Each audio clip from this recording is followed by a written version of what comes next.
નમસ્તે વિદ્યાર્થી મિત્રો, શ્રી કળસાર કેવ પ્રાથમિક શાળામાં તમારું હાર્દિક સ્વાગત છે. આજના વિડીયોમાં આપણે જોઈશું હિન્દી વિષય ધોરણ 7 પાઠ પહેલો દયાલુ શિકારી. આપ સૌ જાણો છો તેમ હાલમાં આપણે ઘેર બેઠા અભ્યાસ કરી રહ્યા છીએ, તો આ વિડીયો આપણા માટે ખૂબ જ ઉપયોગી થશે. તો ચાલો શરૂ કરીએ આજનો વિડીયો. શક્ય હોય તો આપ પાઠ્યપુસ્તક સાથે લઈને જ આ વિડીયો જોશો. સૌપ્રથમ એકમ છે દયાલુ શિકારી. આ એક ચિત્રપાઠ છે જેમાં તમને જુદા જુદા ચિત્રો આપવામાં આવે છે અને એ ચિત્રોના આધારે તમારે એક વાર્તા બનાવવાની હોય છે. અહીં તમે જોઈ શકો છો, પ્રથમ પાના ઉપર તમને કુલ 9 ચિત્રો આપવામાં આવેલા છે તમારા પાઠ્યપુસ્તકમાં, જેના આધારે આપણે એક વાર્તા બનાવવાની છે. મિત્રો, આપણે એ બાબત પણ ધ્યાનમાં રાખીશું કે વાર્તા આપણે હિન્દીમાં બનાવવાની રહેશે. અહીં તમે જોઈ શકો છો કુલ 9 ચિત્રો આપેલા છે અને ચિત્રમાં હરણ, જંગલ અને શિકારી, મુખ્ય આ 3 બાબતો તમને દ્રશ્યમાન થાય છે. હવે વાર્તા બનાવતા પહેલાં આપણે ધ્યાનપૂર્વક તમામ 9 ચિત્રો જોઈ લઈશું, વિચારી લઈશું અને ત્યારબાદ આપણે કહાની બનાવી શકશું. વાર્તા બનાવતા પહેલાં કેટલાક ટૂંક જવાબે પ્રશ્નો આપણે સમજી લઈએ.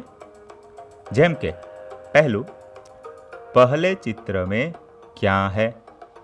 તો ચિત્રમાં તમે જોઈ શકો છો, પહેલે ચિત્ર મેં हिरनी है, पेड़ है, घास है. दूसरा सवाल, हिरनी क्या कर रही है? तो हम देख सकते हैं हिरनी जंगल में जा रही है. तीसरा सवाल, शिकारी कहाँ छिपा है? छिपा यानी ક્યાં સંતાયો છે? તો તેનો જવાબ આવશે शिकारी पेड़ के पीछे छिपा है. ત્યારબાદ ચોથો સવાલ, गोली लगने पर हिरनी ने क्या किया? तो हम देख सकते हैं गोली छूटने से धड़ाम करके से आवाज आई और हिरनी वहाँ से कूदकर भागती है. 5वां सवाल, शिकारी हिरनी को कहाँ ले गया? तो हम चित्र में देख सकते हैं शिकारी हिरनी को अस्पताल ले जा रहा है. उसके बाद आखिरी 6ठा सवाल देखते हैं, शिकारी हिरनी को कहाँ छोड़ गया? तो हम 8वें चित्र में देख सकते हैं शिकारी हिरनी को फिर से वापिस जंगल में छोड़ देता है. तो इस प्रकार हम प्रश्नों के उत्तर दे सकते हैं. आगे बढ़ते हैं.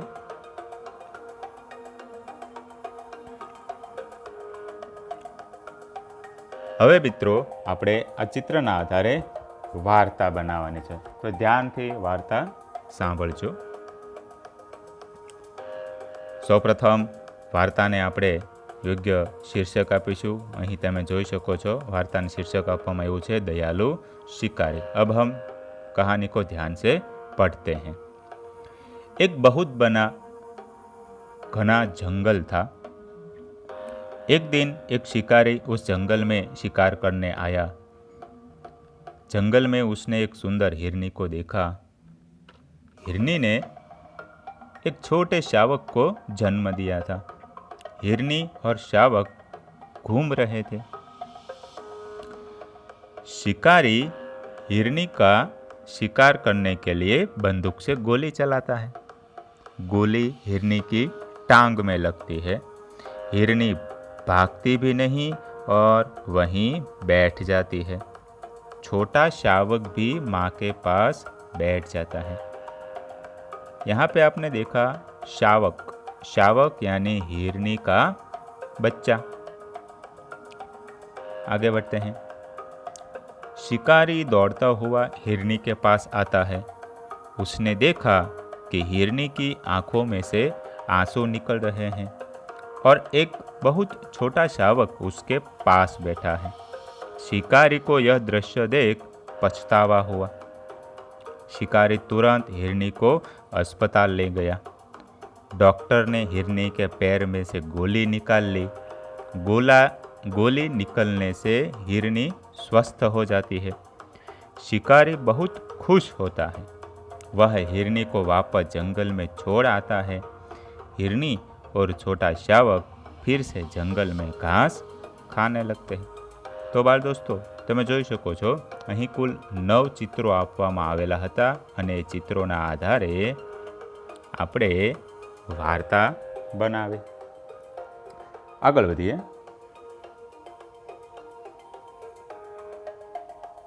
તમારા પાઠ્યપુસ્તકમાં કેટલાક પ્રશ્નો આપવામાં આવેલા છે જે તમે જોઈ શકો છો. અહીં તેના ઉત્તર સાથે રજૂ કરીએ છીએ.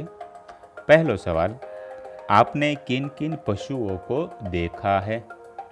એટલે કે તમે કયા કયા પશુઓને જોયા છે? તો તેનો ઉત્તર છે मैंने गाय, भैंस, बैल, ऊंट, सूअर और कुत्ता जैसे पशुओं को देखा है. दूसरा सवाल, आपने देखे हुए जंगली पशुओं की सूची बनाइए. सूची यानी यादी, लिस्ट. तो उसका उत्तर है शेर, लोमड़ी, भालू, चीता, गेंडा जैसे जंगली पशुओं को देखा है. तीसरा सवाल, आपने देखे हुए पालतू पशुओं के चित्र चिपकाइए. आपकी किताब में ये प्रवृत्ति है जिसको आप बनाना. पालतू पशु जैसे कि गाय, भैंस, ऊंट, घोड़ा आदि पशु के चित्र आपको मिले वो आप अपनी किताब में चिपका सकते हैं. चलिए अब आगे बढ़ते हैं. उसी प्रकार आपकी किताब में यह दूसरा चित्र देखने को मिलेगा. इस चित्र में आप ध्यान से देखेंगे कुल 6 चित्र आपको दिखाई देंगे और इस 6 चित्रों के आधार पर आपको एक और कहानी बनानी है. कौवा है, उसके मुंह में एक पूरी है. दूसरे चित्र में एक लोमड़ी जा रही है. लोमड़ी यानी शियाल. तो कैसे इसकी कहानी बनाते हैं, चलिए पढ़ते हैं. कहानी में हमें यह ध्यान में रखना है कि उसको एक शीर्षक भी देना है. तो उसका शीर्षक समझदार कौवा. यहाँ आप देख सकते हैं ये उसका शीर्षक है. चलिए इस कहानी को पढ़ते हैं. एक दिन एक कौवे को एक पूरी दिखी और उसे वह अपने मुंह में लेकर उड़ गया और एक पेड़ के ऊपर जाकर बैठ गया. तभी वहाँ से एक लोमड़ी निकल रही थी. उसे भी भूख लगी थी. उसने ऊपर देखा और कौवे के मुंह में पूरी थी. उसकी खाने की इच्छा हुई तो उसने सोचा चलो इस कौवे को बातों में उलझा के उससे वो पूरी ले लूं.